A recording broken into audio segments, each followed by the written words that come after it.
that you're going to be able to implement the texture into your work. So as a reminder, we set a minimum of 2 textures. That doesn't all have to be kind of like 3-dimensional. It can be just through painting techniques as well and pattern, but just wanted to kind of show you a few things today just to give you some options as you're planning through, and I'm happy to speak about particular ones if anyone has any questions, just interrupt.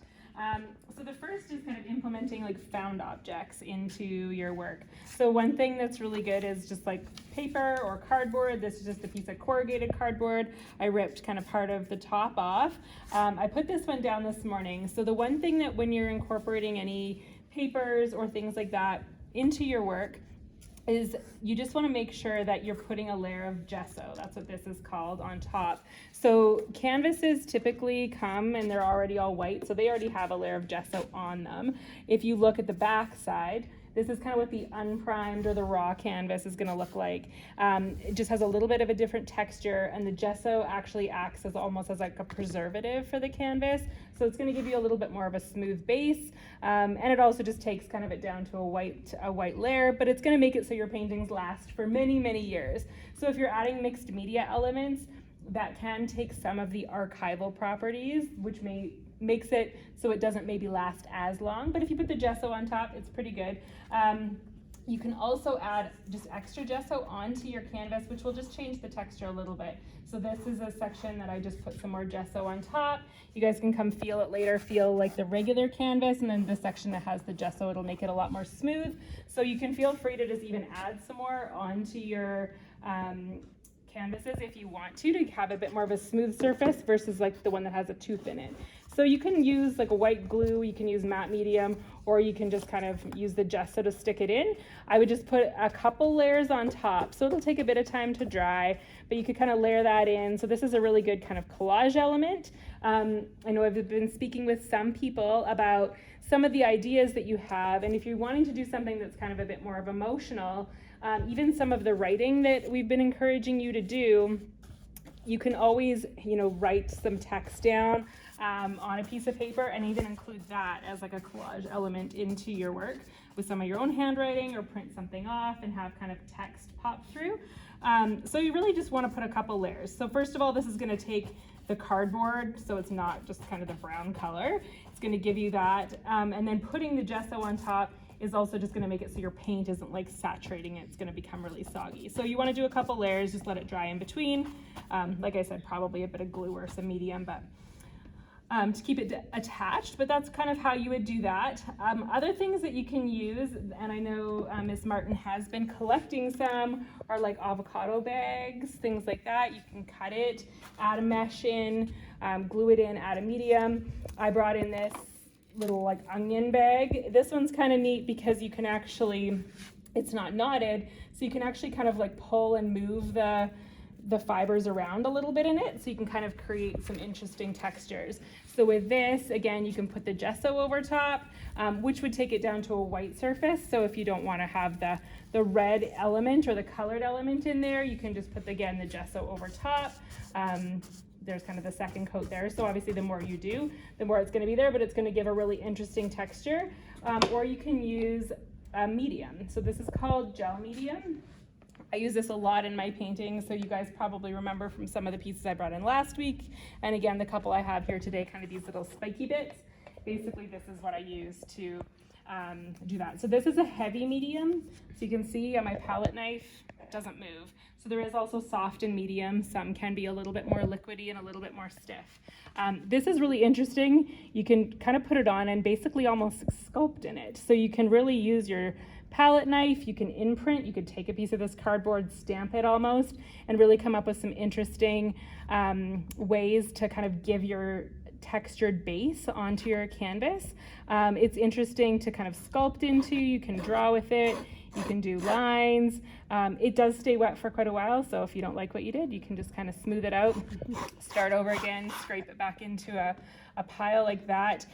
So typically with this, it does take, I would say I would try to leave it overnight to dry, depending how thick you have it, and then it dries clear. So you can see some of this section is where I put it on this morning. I didn't put it on super thick, but it dries pretty clear. So you can also use a tool like this. There's a whole variety at the back. that Miss Martin has that have different kind of edge shapes. But this is, again, something kind of neat. You can kind of drag it through, and you can add almost like a geometric type element as your background. Yeah, so with this, because it dries clear, you have a couple options. One is to put it down like this, and then you can paint over top of it. When you lay the paint over top once it's dried, I'll just show you here. Going to take a little bit of paint, and this is just a section I did this morning. You're going to see how it kind of gathers and pools differently in some of those sections where you've kind of created those lines. So if you use like a really thin kind of like watered down paint, it's going to kind of be a wash, but you're still going to get those little bit of a pooling of the darker sections in some of the areas. Your other option is that you can mix paint right in with the gel medium and then put it down in a color. So you can use that, you know, as a sculpting technique in some of your other layers, like on top, and you can mix it in that way. So that is kind of a really good basic medium, and it's lots of fun. So there's big buckets of it at the back. We're going to take a look at the back tables in a few minutes and just kind of talk about the few things that are back there. This is a gloss medium. So this one was matte. It'll dry with just kind of a no shine. The gloss medium, just so you know, I put it on this one section. So can you guys kind of see the shine in this area? So just to keep in mind, you can definitely use it as an enhancement, and you could have a few little shiny sections to add kind of that reflective, or you can add a little bit of color, and it really kind of deepens the color that you can kind of see underneath, because I did just put that on as a clear. So if you look at this section versus this, how it looks different. But just so you're aware that when you're using it with the rest of the paints that are going to dry matte, you're going to have those sections. An option when you're done is you can take there's a liquid gel medium. You can mix that with a little bit of water, and you could actually go over your whole painting to give it a kind of a varnish look or a shine over the whole thing. But just so you know, depending what you're using, you can have those different appearances that show up. So think about that when you're putting them on. Another one here is a fiber paste. I put that on a little bit this morning. It's almost got like little bits of like a paper in it. So it kind of goes on with just like a light gray. It just adds almost a really neat texture. When it dries, it's almost going to have like a watercolor paper kind of texture. It's just going to have like a really fine kind of tooth to it. So it's kind of fun to stick over top. This glass bead gel, this one is pre-done. It's a really fine bead. And you can also make this yourself. You could add like a sand or a craft bead from the craft store into it. So this is something that'll give you kind of almost like a sandy quality. You can feel that in some of the ones I brought today. This one is one of my favorites, and it's called a granular gel. And again, you could use this by adding like tiny little beads. So it's a little bit more coarse than the other. And again, so this is kind of what I've used in these sections. So you can see I use this as the base layer, and then I paint it over top. So as you get the sections where the paint kind of drips in around it, it really adds a kind of an interesting effect that you're going to get when that dries. And then I have the pumice, which I think there's maybe I think some of it was dried out when we looked at it this morning, but again, it's just almost like a really fine sand. So that's kind of what's in this area. So it does have a little bit of a grayish tinge. So you just kind of want to be a bit mindful of that, because it's not going to dry fully clear like some of the other ones do when you put it down. So you would either want to put it as your base layer or mix a little bit of color in with it. So it's really good for kind of your neutrals and grays and things like that. Yeah, so just as far as other ways to add the texture, saran wrap is a good one. So basically this morning I just took a wash, stuck saran in, let it dry. You can add a neat texture with that. You can also do a bit of kind of more of a wet on wet technique. You can have some of your painted section here, and you can stamp into it with the saran, and it'll like lift little sections up. You can use it as a stamping tool. Found objects are really good. Bubble wrap is kind of a fun one.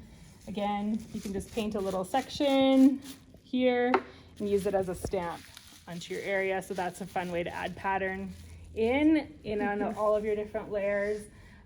Other things like rolling or rubbing a string through it, just dabbing with paper towel or like a sea sponge will give like a really neat effect too. You can kind of dab it in, use it as a stamping. I think some of you did that during your inspiration layers. So yeah, just think about, it doesn't always have to be super three-dimensional. Think about incorporating found objects as part of your work, And then just as you're building up the layers, if you like kind of that repeated pattern, or if you want to add more of an organic shape that kind of complements the type of design that you're doing as you're painting, then those are options too. Does anyone have any questions about any of